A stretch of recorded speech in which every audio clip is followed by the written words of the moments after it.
তো শ্রাদ্ধ বাড়ি যেতে না যেতে আবার আমাদের পাড়ার একজন মারা গেছেন, যার জন্য আমাকে এখন যেতে হবে শ্মশানে। তো শ্মশানে যাওয়ার জন্য আমি এখন একটু ট্রেডিশনাল লুক ট্রাই করলাম, কারণ তোমরা তো এখন সব ট্রেডিশন ভুলে গেছো, এখন পাঞ্জাবি কেউ পড়তেই যাও না। এই যে ভুলটা বলে ফেললি, পাঞ্জাবি আমরা পড়তে যাই, দেখ না আমি পড়েছি। তবে ভাই শ্মশানে যাওয়ার জন্য কেউ পাঞ্জাবি পড়তে যাই না আমরা, তোর মতো। আমাকে দেখো কি সুন্দর পাঞ্জাবি পরে যাচ্ছি। আঙ্কেল চলে যাওয়াতে আমি খুবই দুঃখ পেয়েছি। এই আঙ্কেল কিন্তু আমাকে খুবই ভালোবাসতো। আঙ্কেলের কাছ থেকে আমি ডেইলি 2-4টে করে লজেন্স পেতাম, কিন্তু এখন তো আর আঙ্কেল নেই, আর কি করা যাবে। না না ভাই, এখনো করার অপশন আছে। আঙ্কেল মরে গেছে তো কি হয়েছে, আঙ্কেলের বউ বা মেয়ে আছে, তাদের কাছ থেকে নিবি। আর বাইরে এতটা পরিমাণে রোদ যে আমি একটু সানগ্লাস নিয়ে নিলাম, কারণ সানগ্লাস না নিয়ে গেলে আজকে মাথা যা ধরবে। আর আমার লুকটা কেমন হয়েছে তোমরা কমেন্ট করে বলো। ও হ্যাঁ, আমাকে দেখ ভাই, লুক ওয়াইজ যদি বলিস তাহলে তো পুরো দুচির ভাই লাগছে। আর তো ট্রেডিশনালটা খুব ভালো লাগলো, উপরে ড্রেস নিচে কিছু নেই।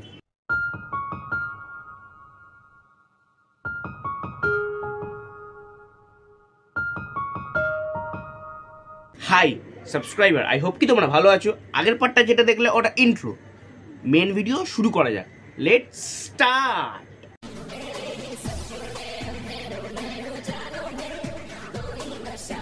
যাক, তাহলে এবার থেকে মেডিকেল ওয়ার্ল্ডে অ্যানাস্থেশিয়ার খরচাটা অনেক বেঁচে যাবে।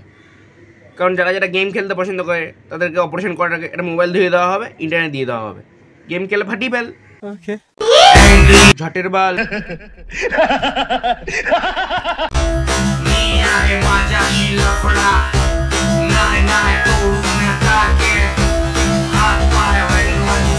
শুয়োরের বাচ্চা মরে যা।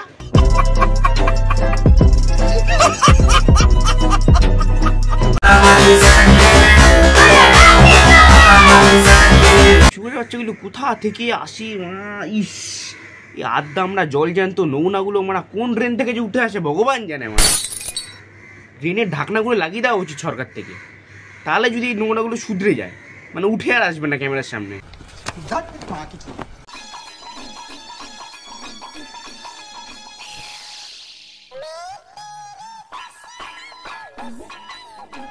মরতে এই ধরনের বেজ্জতি অত্যাচার চলে বলেই তো মহাদেবকে ডাকলে এখন আর সাড়া পাওয়া যায় না।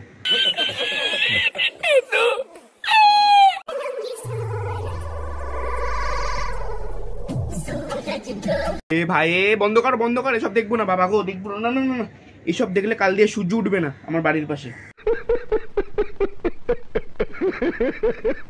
আজকে আমি 3 দিন থেকে হাগার চেষ্টা করতেছি, তাও হাগা হয় না। এই কষ্ট কাঠিন্য আমি ভুগতেছি, কত প্রেশার দিতেছি, তাও হাগা বাড়ায় না। হাগা হয় না দিদি, হাগা ও কি কষ্ট দিদি, কি বেরোচ্ছি না, হাগা হয় না। হাগা কালো কুত্তা দিয়ে মারি এসো, নিশ্চয়ই হবে, ভ্যার ভ্যার করে হবে, মানে হাগা।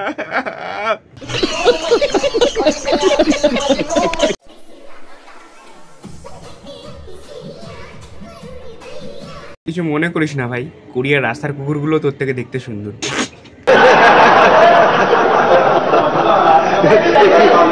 সকাল সকাল এক বাটি বিরিয়ানি নিয়ে বসে বললাম, আর ছিল মটন বিরিয়ানি। মটনটা এতটা সফট, দেখো কি সুন্দর, মুখে দিলে যেন গলে যাবে। প্রথম কথা ভাই, পকোড়াকে যে মাটন বলে তার থেকে বড় পাঠা আর এই দুনিয়াতে হয় না, সে আবার কি পাঠা খাবে। তারপরে একটু শসা পেঁয়াজ নিয়ে নিলাম স্যালাডের জন্য। আর সত্যি আলুর পিসটা দেখো, আলুটা এতটা সুন্দর কি বলবো, আর মুখে দিলে যেন মাংস গলে যাবে। আর এতটা সুন্দর হয়েছিল আজকের বিরিয়ানিটা, পুরো একদম স্মোকি।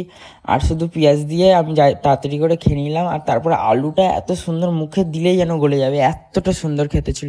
শোন না ভাই, তোর এই বিরিয়ানি খাওয়া দেখে না আমার একটা কথা মনে পড়ে যাচ্ছে। যারা নেশা করে থাকে তাদের কাছে না 5 টাকার বিড়িও ব্ল্যাক সিগারেট মনে হয়। ব্যাপারটা হচ্ছে এটাই। হ্যালো গাইস, এই ফোনটার দাম হলো 30 কোটি টাকা। তোমাদের বিশ্বাস হবে না আমি জানি, এটা আমি আমেরিকা থেকে আনছি, আমেরিকা থেকে। তোমরা তো নামও শুনো নাই। আমেরিকা থেকে ফোন এনেছো আর নিয়ে এটা সস্তা চুইদার উপরে সেটা ভিডিও করে দেখাচ্ছ। বিশ্বাস করে নিলাম বিশ্বাস। তারপরে বলো क्या सोच है रे तेरी, मानना पड़ेगा। বলা বেকার, এটার দাম 30 কোটি টাকা। তোমরা বিশ্বাস হবে না হোক, এই ফোনটা আমি তো প্রতিদিন ফোন কিনি, আমার তো আবার টাকার অভাব নেই, তাই প্রতিদিন ফোন কিনি আমি আবার। হ্যাঁ, টাকার অভাব নেই, ওই জন্য রেল লাইনের ধারে ধারে ভিডিও করছে। এটাও কি মানতে হবে? আলবাল কথাবার্তা, দুষ্টু কথাবার্তা কেন বলছো দিদি, যেটা বাস্তব না, বাস্তব কথা বলো।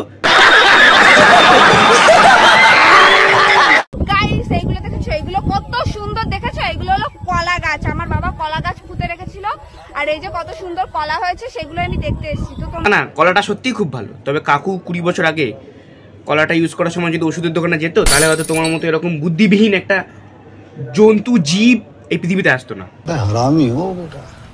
তো ভাই আজকের ভিডিওটা এখানেই করছি শেষ। যদি ভালো লাগে লাইক করো, কোন পার্টটা ভালো লাগলো কমেন্টে জানাও, আর যদি অনেক অনেক ভালো লাগে তাহলে একটু শেয়ার করে দাও, আর এই চ্যানেলে নতুন হলে চ্যানেলটাকে সাবস্ক্রাইব করে দাও। টাটা।